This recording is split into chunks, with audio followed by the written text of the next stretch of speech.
What tennis fan does not remember the 1991 U.S. Open epic match between Jimmy Connors and Aaron Krickstein?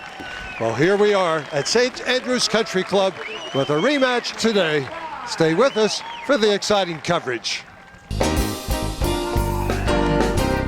ESPN, they gave it to us on the 30-30. A nice reflection of a memorable match at the U.S. Open a quarter of a century ago, and it was revealed there was not a lot of conversation between you and Jimmy afterwards, but you put this thing together. You got a reunion match coming up with the great Jimmy Connors. What's that personally make you feel like, to put this back together, to make history again?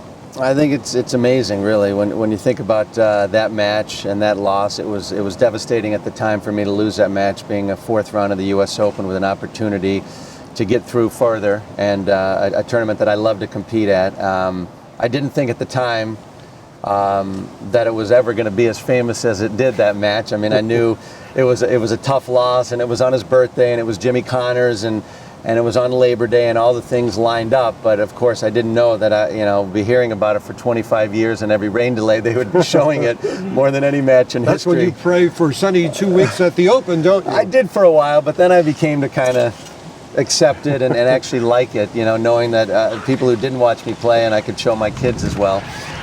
So for me, the history of that match, and not really speaking to Jimmy for so many years after, and to be able to pull this off at the St. Andrews Country Club, at the club where I work at, and to be able to pull this together for our membership and kind of put closure to the whole thing before Jimmy kind of swims off into the sunset, and he can play one more match against me. It's pretty unique and pretty special for me to be able to be back on the court with a legend like Jimmy. I'm frankly honored, and it's a humbling thing for me, playing with someone of his caliber, and to be able to do it on my home court is great.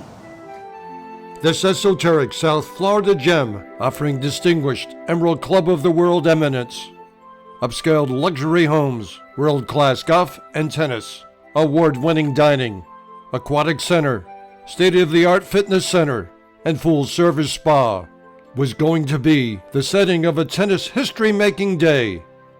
The venue was buzzing with excitement and hospitality, as the family at St. Andrews Country Club was energized to have this marquee replay on its revered grounds.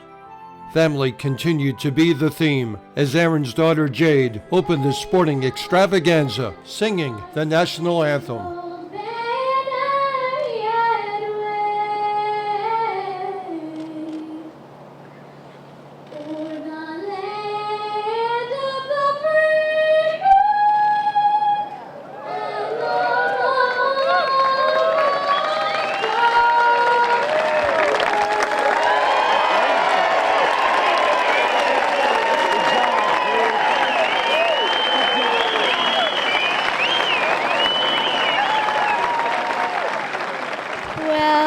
I was really embarrassed before, but I ended up having a great and amazing time. It was so much fun.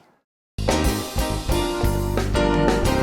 really is something extraordinary that our board president, Ed Rice, it was his vision and dream to have Connors and Krickstein have this match, and he kept pressing Aaron and say, come on, you need to call Jimmy and let's try to do this. And after a lot of persistent pushing, Aaron agreed, and it was well received by Jimmy. So we're so excited, and the members are just so enthused to come to this once-in-a-lifetime event.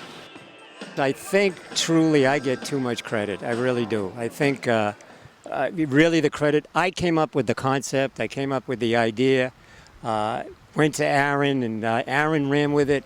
And everybody just took charge. Everybody ran with their ideas, and what you see is the reason for that.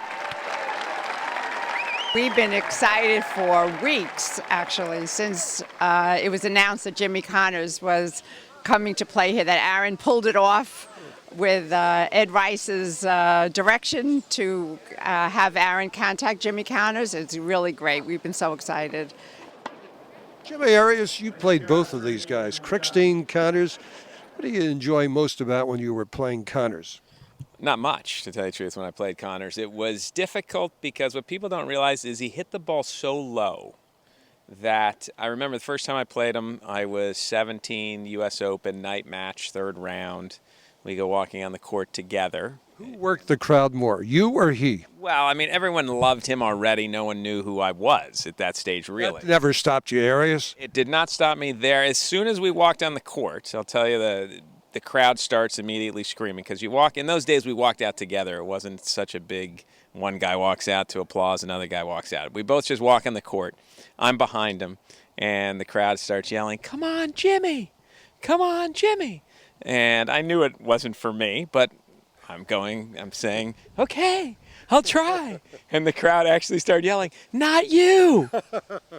And in that match, I was actually a set all and up 4-1 in the third set, and my thighs gave away because I'd never played someone that hit the ball so deep and low that you had to be down to hit the ball solidly. Your legs had to be bent. In our era, you could hit and float a little bit. It's a little different than today's game, so physical, and it was just too physical for me. I lost it in the end, lost it the last 12 games or so. Jimmy, nobody gave the game more than you. You were Mr. Entertainment of tennis. Tennis was at the boom, you know that. Today, if we had that boom, what would tennis be like, and how much do we need it? Well, you know, I mean, I'm probably the wrong person to ask. You should ask You're somebody the right person that's to in tennis right now. I'm not in tennis, and you know, but the fans seem to like it. You know what's going on today, but you know, we could sit here and have a discussion about what's good and what's not so, and what I think should happen. But you know, in reality, you know, the game is booming, and you know, like I said, the fans seem to like what's going on. So that's really all that counts. The juices still there? No, unfortunately not. You know, I wish I still have a little bit of the competitive spirit, and certainly not in tennis. I mean, I'm not around it, and I don't play quite as much as I'd like to, and you know, but anything else I get into, whether I'm playing golf or whatever, certainly the juices are there. I want to try to play as good as I can and become as good as I can be, but. I was lucky to do it once, and I was very satisfied with that, and I never wanted to be anything else but what I was, and that was as good a tennis player as I could be, and I'm very happy with that. Rumor was the harder you tried, the luckier you got. I'll agree with that. Good to see you know that's the truth too. It is. Good Thank to you, see you, Jimmy. sir. Always Good a to see pleasure. you. Thank you. The match was full of masterful ball striking on both sides of the net as host pro Krickstein evinced the audience why he had wins over a half dozen former world #1 professionals with his relaxed, rhythmic, effortless strokes. 8 slam singles titleist 62-year-old Connors, once a maverick, now a veteran, in sleeveless sweater and long whites, was rock solid with his signature flat, low, net-skimming bullets. There was an added feeling of history being made as the grateful fans realized that this was going to be Jimbo's final public tennis exhibition.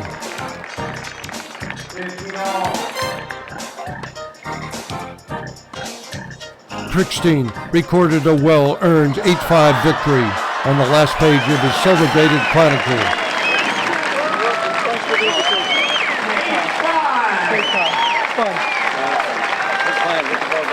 More reunions were established as 1991 U.S. Open chair umpire David Littlefield surprised Connors as he was reintroduced to Jimmy, and they jokingly relived the stormy player-umpire relationship of the U.S. Open blockbuster. Very happy to be here and just be a part of a legendary reunion after 24 years. It was a great legendary match, and just I'll remember it forever. Tennis fans, always great to spend some time at St. Andrews Country Club. Hope that you enjoyed the action. Plan to be with us again, but until then, remember, in tennis scoring, love means nothing, but love of the game means everything. Keep alive your love of the game. Love you, tennis fans, and we'll see you again soon.